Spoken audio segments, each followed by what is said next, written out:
Hi, everybody. Dorothea Hendriks here, your communication coach in presentation skills and in public speaking. My guest today is Birgit Gismar. She is the proud mother of two amazing daughters, a financial broker, and transformational life coach. She's also the founder of Be Embraced Foundation, a nonprofit dedicated to supporting women in reconnecting with themselves and finding their place in the world. Originally from Kelowna, she spent time traveling and immersing herself in different cultures before settling in Vancouver 3 years ago after arriving from Brazil. Passionate about personal growth and community empowerment, she brings a wealth of experience in guiding others through their financial and life transformations. And amazingly, she does this in five languages: English, French, Portuguese, German, and Spanish. Before we get going into some of these questions, Birgit, can you let me tell us how you manage five languages, to work in five languages? Where did you pick them up, and how long did it take you to learn five languages? Hello, Dorothea. Thank you so much for giving me the opportunity to be here with you today. And that's a great question to start with. I didn't think we were going to go down that route, but I love it. So, yes, I have quite a diverse background. And I'm born into an Austrian family. So we spoke German as we grew up. And then we lived in Quebec for the first 10 years of my life when I arrived. So I was from two till about teenage years. I was in Quebec, so I went to French school and I picked up French. And then we moved to Kelowna as a teenager. So I grew up in Kelowna most of my life, spent most of my life in Kelowna. That's where I got English from. So English is my third language. While I was in school, I loved traveling. I loved cultures. I decided to pick up Spanish as an elective. I went traveling in South America. It's still the hardest language for me to speak because it doesn't come as natural. And then I managed to marry with a Brazilian, and there was no choice but to pick up Portuguese and to make it as fluent as possible. I did move to Brazil, where I spent in total, over 4 years of my life. So I did pick up the language, and I'm now fluent in it, and I love having the diversity and being able to communicate with more people than just the English speaking population. So you work when you're doing your transformational life coach work, and helping people also with their finances. You do this, you're able to move between the five languages? Most of them, so Spanish is a little bit rusty, but the rest, yes, they're fluent. And if I get somebody that's of a German background, things like that are so serious, especially life coaching, when you get into deeper instances. And we get a lot of that because we've got such a big population of immigrants that are going through so much that they need to work out. So then, yeah, I do it in their mother tongue. It becomes a lot easier for them. And it's also a bonding. It's really nice to see how they open up. And I find that people are different in their mother tongue than if they're in English, right? Let's say if English is their second language, they're just a different personality because they have to think about it. They might have to translate into that language. So yeah, I That's get them that. that's amazing. That's quite impressive. I was going to say it's amazing, but it's quite impressive. Going to your own website, which is beauthentic.com, I see that you help clients find their strengths and build confidence. How do you do that? How do you help people find their strengths and build confidence? I love that question because it's something that's supposed to come natural, but it doesn't. And it's not something that we learn in school, unfortunately. And what I find the best way to do is give the people that space and have that little belief in them that they can become anything, right? So allowing them to and finding that little thing. And a lot of people focus on all their bad habits or all their quirkiness. Well, I've decided to let's embrace those. Those are usually the things that propel you forward when you realize that they're an asset to you rather than a deficiency to you. So from your experience and you deal with people all the time, what is the biggest roadblock and probably the most common, let me say the most common roadblock that people face, whether they're starting a new relationship, trying to advance their career, starting a business?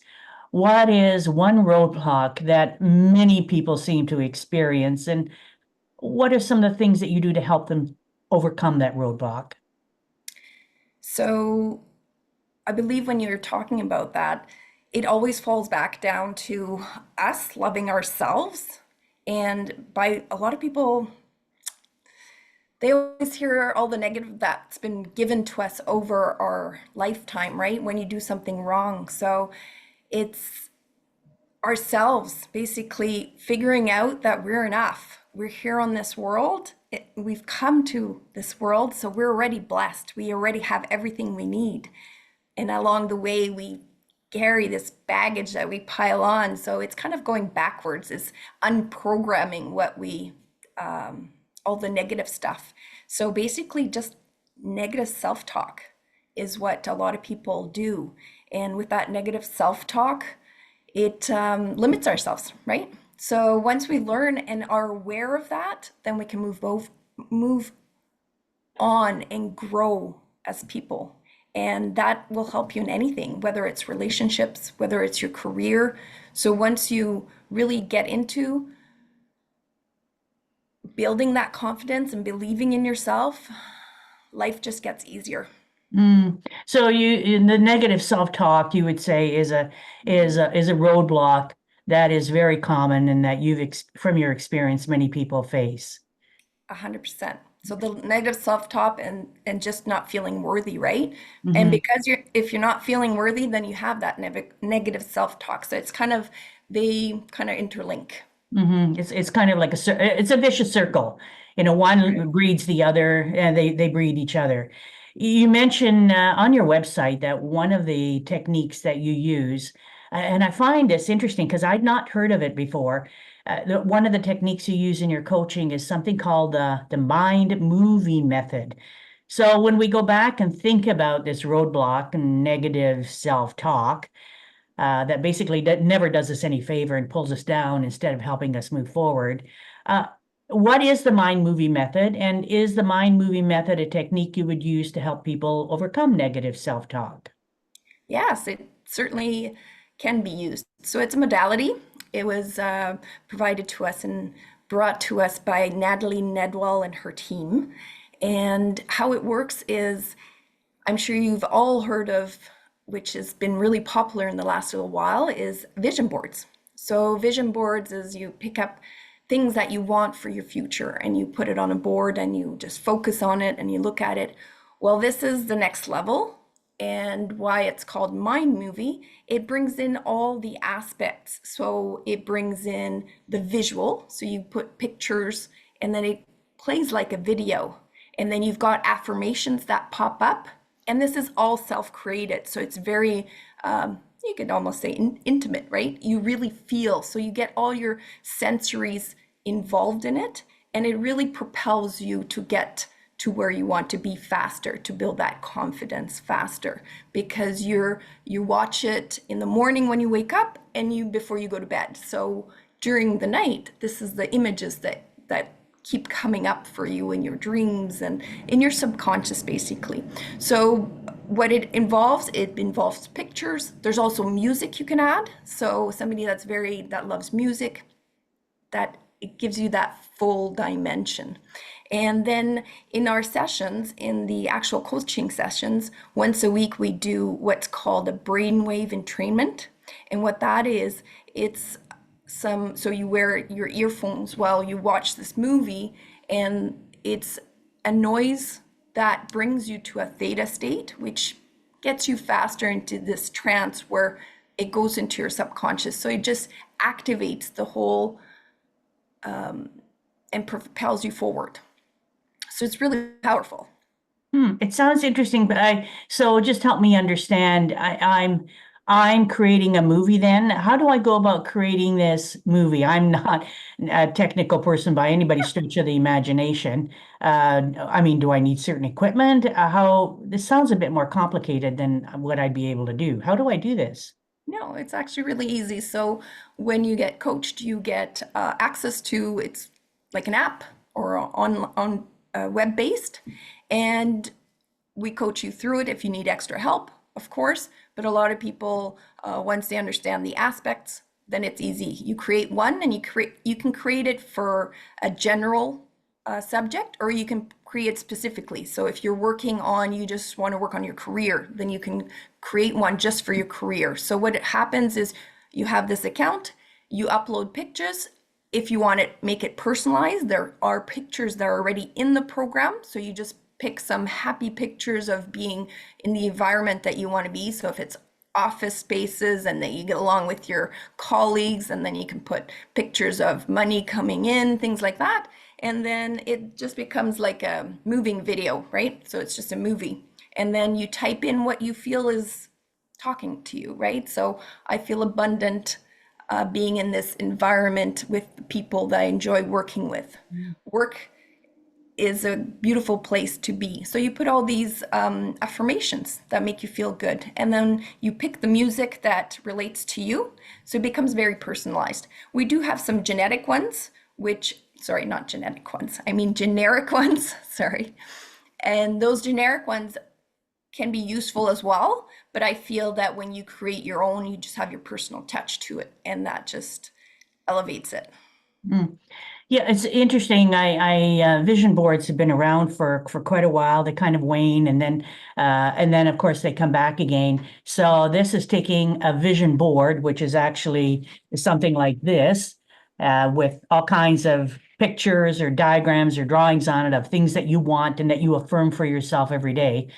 But now what you're saying is you're creating actually a little mini movie, That's correct. and you probably have this on your phone or some little item that you can carry around, and you'd make sure that you're reviewing it and looking at it on an everyday basis. Do these really work? I mean, in the long run, I've heard where people swear up and down that they work. How do you feel? Well, obviously you feel it works because you do it. Have you done it personally for yourself? Yes, actually. So I went through a pretty intense situation about in 2017, and that's how this all started, this journey for me. So when I was looking for some self-development, this is actually the program I did. So it's a masterclass that was called USM, which is Ultimate Success Masterclass, and part of it is the mind movies. And it's definitely worked because I'm proof of it. And I believe, but you need to believe in it, right? Again, if the intention behind it is for you to get better and actually make it work, then it will. If you go in there with a negative intention and say, "Oh, I'll try it because somebody gave it to me," then obviously it might not be as successful as it could be, right?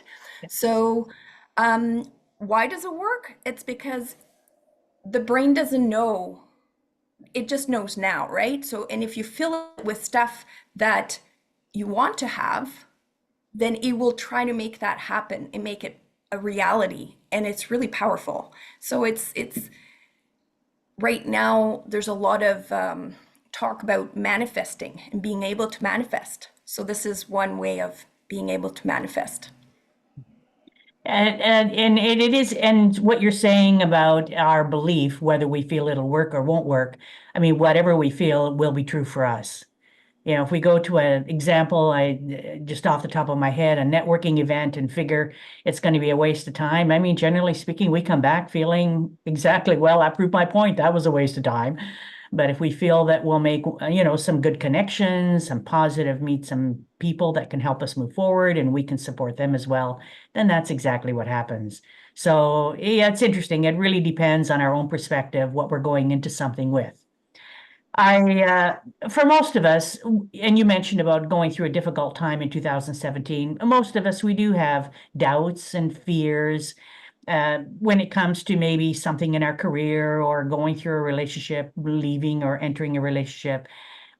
Well, you mentioned having a really difficult time. You've encountered fears for yourself. What is one way in which you've handled those? Have you mentioned using the mind movie method? Is that the only method that you've used for handling your doubts and overcoming difficult times? Are there other techniques that you've employed? Thank you, Dorothea, for that great question. Yeah, I think everybody goes through fears and doubts, right? And it's a process. So once you learn that it doesn't have to be, fear doesn't have to be part of your environment, it still exists and it still comes to me every day, but it's the way you react to it. So it's changing that perspective. And this is what I've learned, that I don't have to feel like a victim. Oh, this has happened to me, right? Everybody can say that and it's the easy way out, but you can approach it completely different and say, this has happened to me. So what can I learn from it? Where do I go from here? How can I utilize this to make me even better, or whatever the case is? And there is some situations, I 100% agree, are definitely harder, but having this way of thinking now and this knowing that it's possible and being aware of it, basically, it's made things a lot easier. So when I face with fear and doubt, which comes up every day, it just makes it easier. I think what I hear here, even though you haven't voiced it, is taking responsibility. You recognize and then know that you've got choices. I think the big thing is understanding we've got choices. We're even when we feel like we're boxed into a corner, if we just stop and think about it, we realize that we have choices, and it's the choices that give us the freedom to make a decision, right? 100%. But it's, you have to be aware of that first, right? So Yes, once you're absolutely. aware, then you have the choice and you can perceive it and change it. As Exactly. a transformational life coach and financial broker, what is one way in which you help people? I mean, where you've gotten feedback and somebody says, "Wow, you really helped me with this," because you combine finances. You look at their finances as well, don't you? You combine the two because some financial finances are a big issue for a lot of people.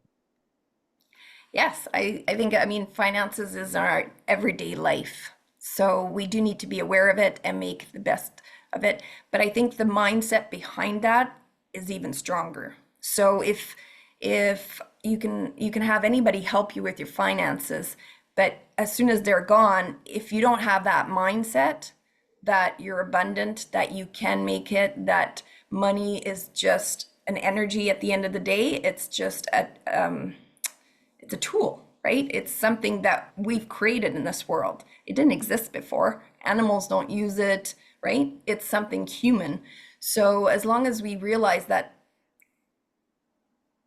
if we're not making good income and your financials aren't doing well, is because you've got some blocks there. And this is what the life coaching helps. So not all my clients are coming in for the financial portion. It just happens to be that I do financials as well because I had to do it for myself when I went through that situation in 2017, and I came back to I went to Brazil for a while, and when I came back, I really had to look at my finances and say, okay, we need to do something. This is serious, right? So, yeah, sometimes you mentioned earlier is people that want to do the mind movie or people that are already aware that something. Well, sometimes people need to hit rock bottom to realize they need to make some changes, but it's nice to be able to help the people that just want to get inspired. So seeing, and that's why it's so important to be that example, right? Seeing that you're doing well, it will inspire others so they don't have to hit rock bottom. In our conversation the other day, you mentioned that you've also started a nonprofit organization called the Be Embraced Foundation. You've got your own business. Why are you bothering to set up a nonprofit? What's the reason for setting up the nonprofit Be Embraced Foundation? Thank you, Dorothea, for that question. Yes, it feels like everything I've done in the past has gotten me to this point. So when I came back from Brazil in 2021, I became a financial advisor because I need to focus on my own, and I saw the importance of it, and it was good, and I liked it, and I was helping people, but it didn't fulfill me to the point. that I was happy. So I've been a life coach, it feels like forever, because it comes naturally to me. But then I got the certificate and now I have my business, and it's fulfilling to help people one on one, but it still wasn't everything. It wasn't passion. And the nonprofit is just become passion. And I realized that all these things that I have gone through have brought me to this, which is bringing all these puzzle pieces together. Everything is falling into place. And it's an organization that's supporting women that are close to depression and going through that rat race and the hamster wheel and that live on autopilot. And it's just bringing all of the things that I have been able to acquire together and help as many other women and just create this community and the environment, which is the most important. We're always told that we're the average of the 5 people around us. So for you to change as well, it's not just the mind movies that we talked about, it's being around that, having that environment that can lift you up as well. So it brings me to this question is why did you call it Be Embraced? What's the Be Embraced? What does that stand for? So there's a couple of reasons for that. To be is so important, right? Being in the present. So that's where be came from. Also, my life coaching is called Become Authentic. And a little tidbit behind that is a lot of people have a hard time saying my name. So my name is Birgit, but a lot of people just call me B. Or if it's in a situation where there's too much noise or not that important to say my real name, I just introduce myself as B to keep it quick. So it's got a little thing in there for me that makes, but yeah, so it's be embraced, be surrounded by people and being Mhm. uplifted and being, so that's where that came from.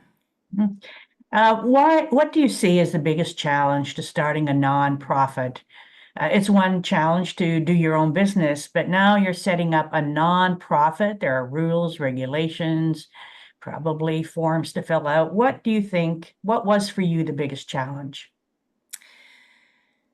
So I think when you're creating something like this, as long as your intention and your reason behind it is so powerful, no challenge will throw you off track.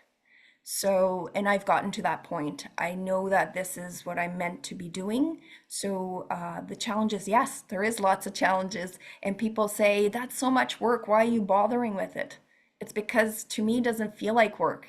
It's interesting because I'm learning something new as I go along, but I have so much support. My board members, you need to create a stable foundation. And I think that's the most important to be able to continue, right? And because a lot of nonprofits, they say after 2, 3 years, they might not survive.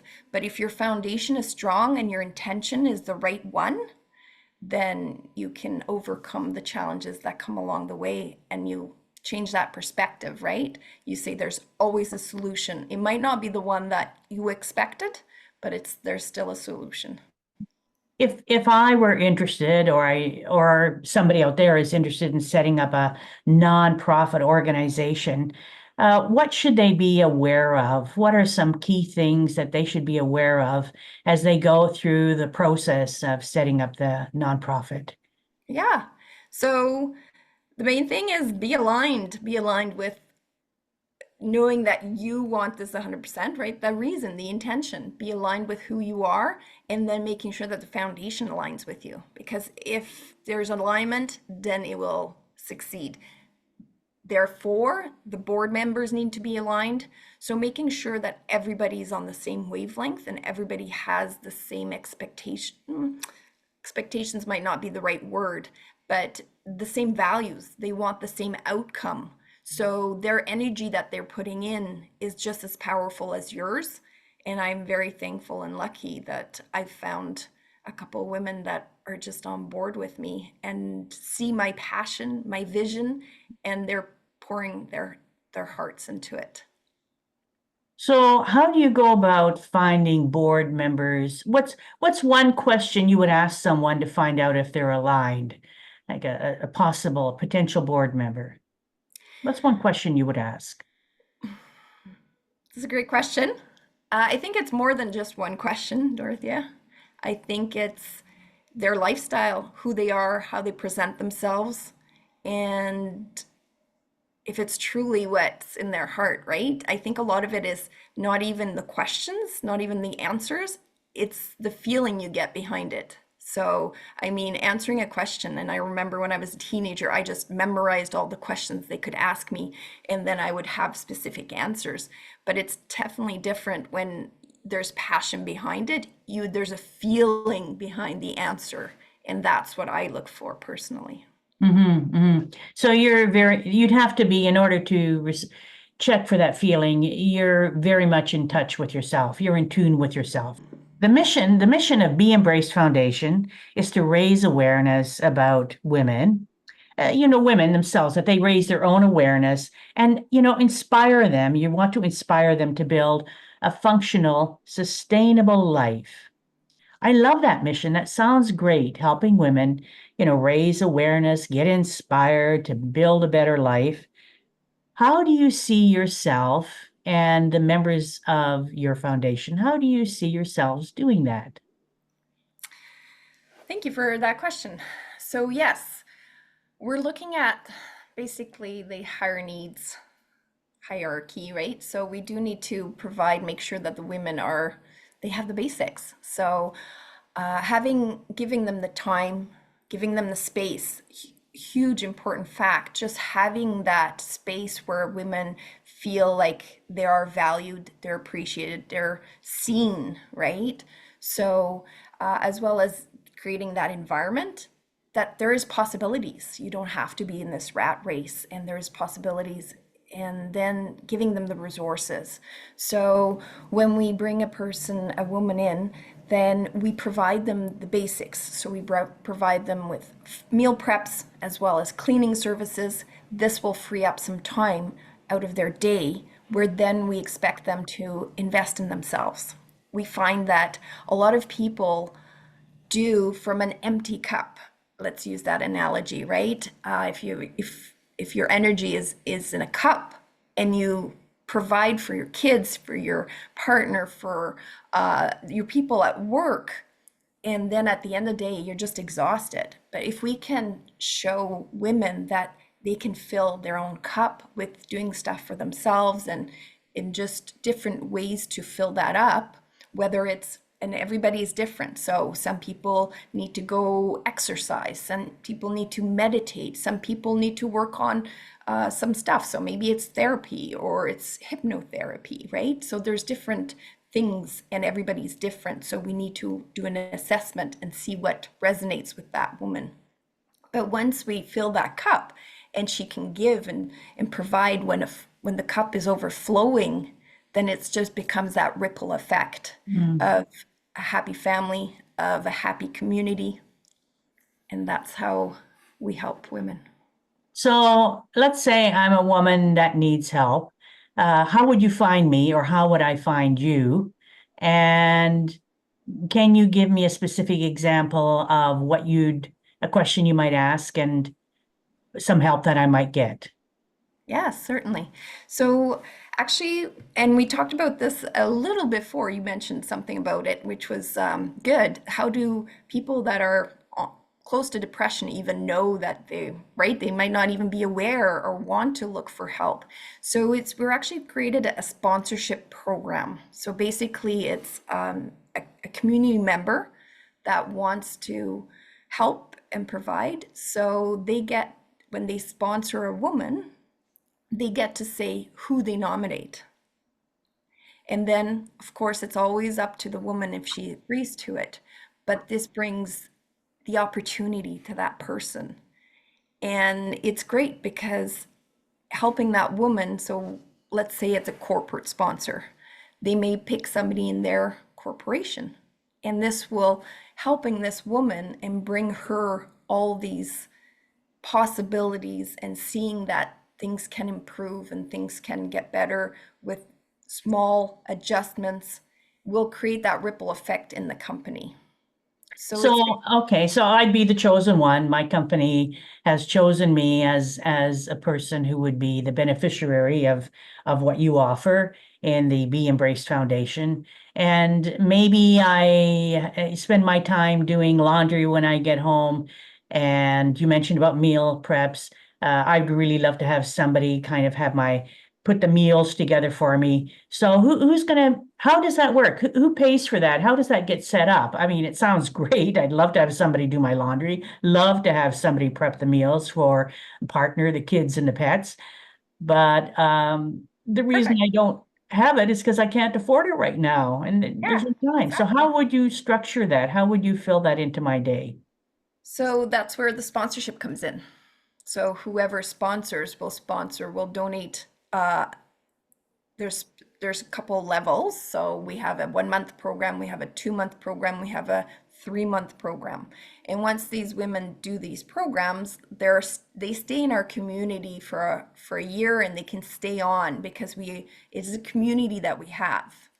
But basically, we're focusing on these while they're with us for that sponsorship. And with that sponsorship, they get these. So we're kind of a bridge. We connect everybody and make it happen, right? So let's say in the 3 months program, it's actually a self-development course that they go through, and they have to commit to a little bit. So there is a little bit of work. But like I said, if they realize the value and what can come out of it, we haven't had a person saying no to it. So Mhm. basically, it's we provide these things that free up that time, that free up the excuses, right? And once they see how much and they put the time in for themselves and value themselves, is again that self-worth. You need to love yourself to be able to grow and really change. So I've been on the receiving end. I've been part of a 3 month program. Everything has gone wonderfully well. Are there any commitments that you would have of me having been a beneficiary of the program? So for the women that this has been effective, we're definitely hoping that they will be a spokesperson for us. So yes, we expect a testimonial, encouraging others, bringing up more people to the community, because, and I think once you go through this, like for example, the self-development I've done, I'm now an advocate for the program, right? Because it's worked for me. So I'm proof of it. And this will be the same for these women. And once we help them find the time and appreciation for themselves, we're hoping that they'll find a little bit of their passion. And when you work from passion, people create amazing things. So if they've rediscovered something, then yeah, and we're hoping that they will automatically want to be part of the community from their own experience. Looking long term, what are three things that you want to accomplish having set up this nonprofit? What I'd like to accomplish is creating it in a way that it's the foundation is so strong and it becomes sustainable, which means when we've created the program, it's also duplicatable, which means it can be duplicated anywhere, whether we do have to have it here in Vancouver to start and to show that it works the way it's created, the way the system's created, it works. And why we have to have it locally is because we've got some meal prep, some cleaning, and the women that we're helping are local. They need to feel that environment. But all the help and support that we already have women from the States, we have women from across Canada that want to donate their services to help, whether it's hypnotherapy, energy work, whether it's just counseling, things like that. So it will go across down to South America and around the world, I'm hoping.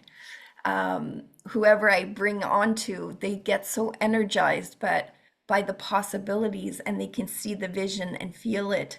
So basically, yeah.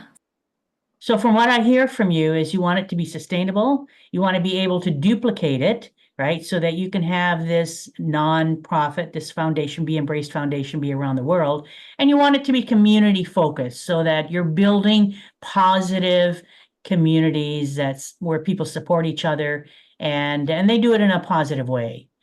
Now, a lot of this talk is about, well, it's all focused on women, Be Embraced Foundation for women. What about men? What if a man wanted to join? That's a great question, Dorothea. Thank you. We do need to start somewhere and focus on something. So I have focused on women because we believe that it's a ripple effect, right? So if we help the women, men get the automatic after effects of it. If it's something that a man specifically wants, then we'll see how we can help him, but it's not part of our program at the moment. So we don't want to exclude them. And maybe down the road, that's one of our other things that we can focus on. When we see this really works and there's a need for it, then it's something that we can explore. But the moment we're focusing on women for sure. So, what is the biggest, if you had to go back right now, because you have created the foundation, were there any challenges or hurdles, like one that stands out for you? Even though I know you've got the passion and you found the people who are equally as passionate as you, there must have been a hiccup somewhere where you went, "Oh, how are we going to handle this? What are we going to do to overcome this so that we can actually get this foundation registered?" Thank you. Yeah, there's so much information out there, so it's needing to know exactly what is good for us right now. And as much as I'd like to make it a charity, that is a hurdle because there's quite a process to make it a charity.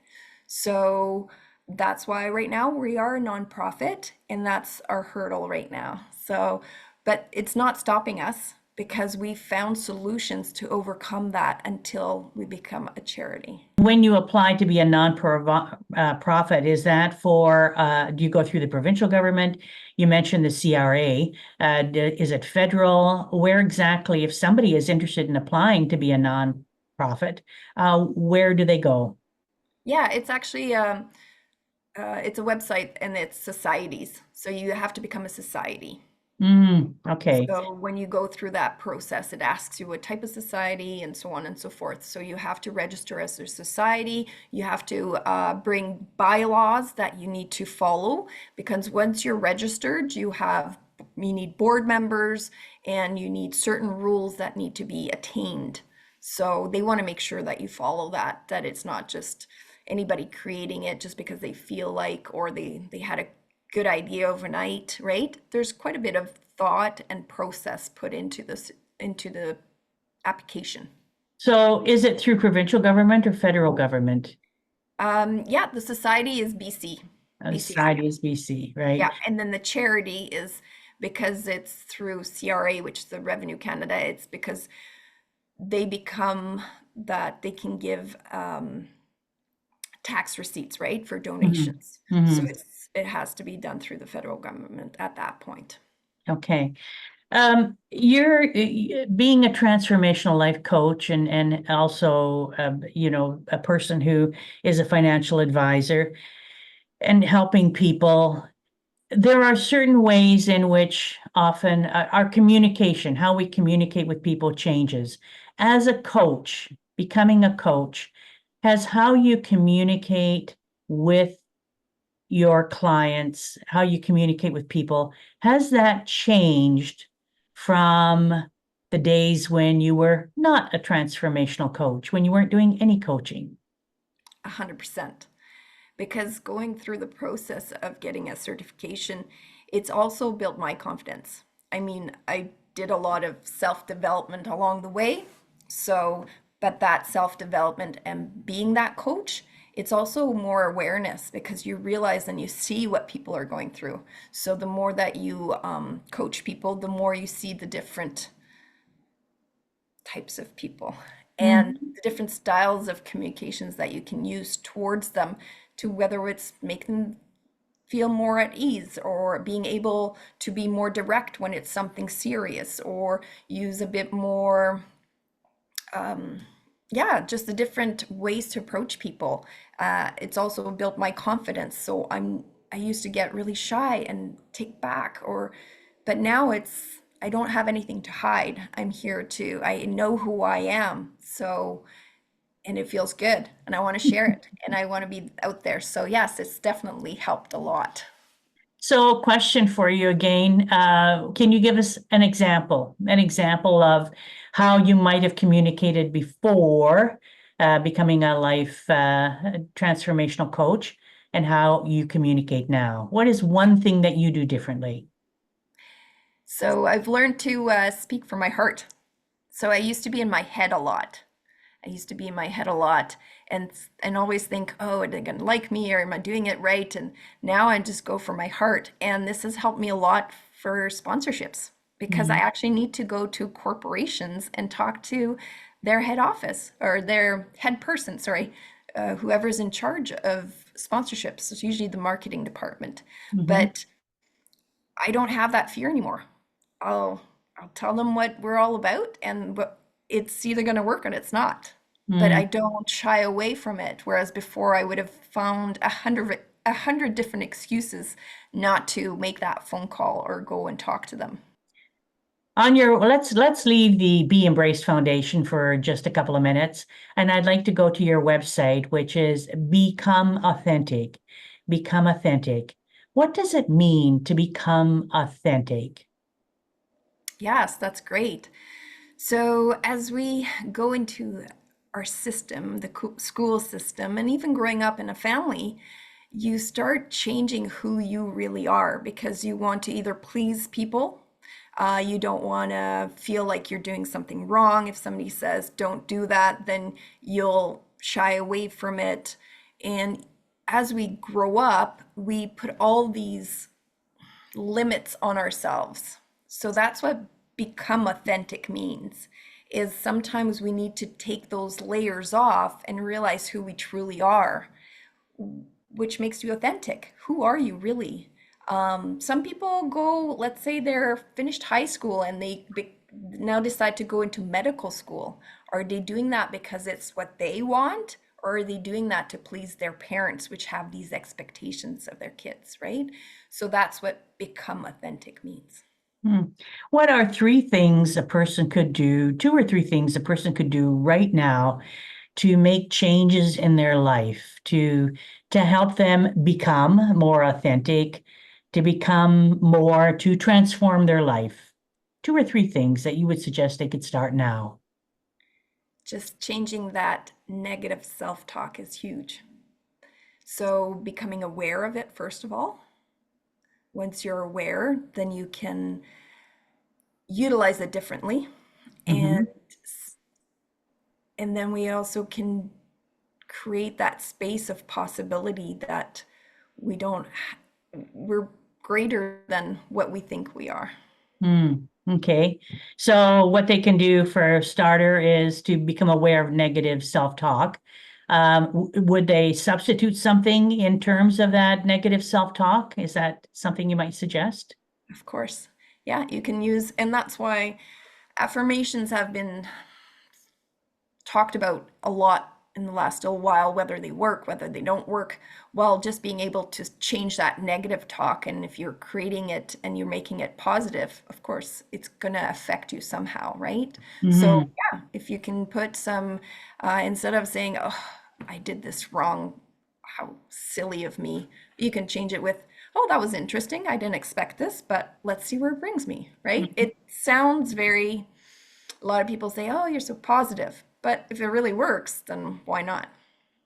So substituting something negative with something positive, doing an affirmation, what would be another thing that is somebody could do that they can actually put into practice? Yeah, when you're aware, not only the self-talk is when you're aware of what people tell you, right? And not care about who, it doesn't matter what people say if you're realizing that, okay, is this good for you? Is it not good for you? You don't even, once you become aware of that, you don't even include it into your thought process because it doesn't matter what other people say. It needs to feel good to you. So it just So, washes over. You're saying just let it wash over. yeah. I see right now that we're going to have to wrap up. But before we do, I know that you've got an inauguration coming up on April 12th of the Be Embraced Foundation. Do you just want to say a few words about that and encourage people what they need to do or how they can get in touch with you, how they can find out about it, what's involved? Can you just share that with us Yes. before we wrap So up? we have our first little event. We want to start it off and see what reaction we get to the public from the public. So it's not going to be a huge event because we've got limited space, and that's to build up for the next event. So we're looking forward to give information and show people exactly the structure of our organization. And you can go onto our website at beembraced.org, and on there you can register for it or say that you have interest in it, and there's a lot of information. And this website was just launched last weekend on International Women's Day, and so we're building on that. So there's lots of transformation happening over the next little while. And yeah, so that's the information where you can get it. And you can find us also on Instagram, b.embrace.foundation. We've got lots of information going up on there. Facebook, we're on all the social media. Thanks so much. Thank you, thank you, thank you. And to everybody else out there, and Birgit, wishing you mountains of success. Right. Thank you so much.